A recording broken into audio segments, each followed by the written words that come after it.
This is the Trinity foldable Tippmann X7 Phenom stock with aluminum hinge. It's the left-hand side of the stock. The top. The right-hand side.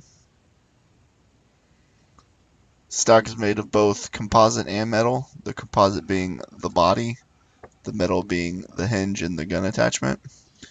The way you fold this stock is by pressing down on that lever there. Then it folds to the side. You put it back the same way.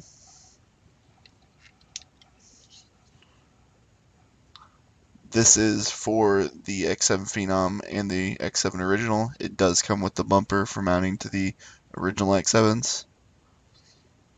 Again, this is the Trinity Paintball folding Tippmann X7 Phenom stock.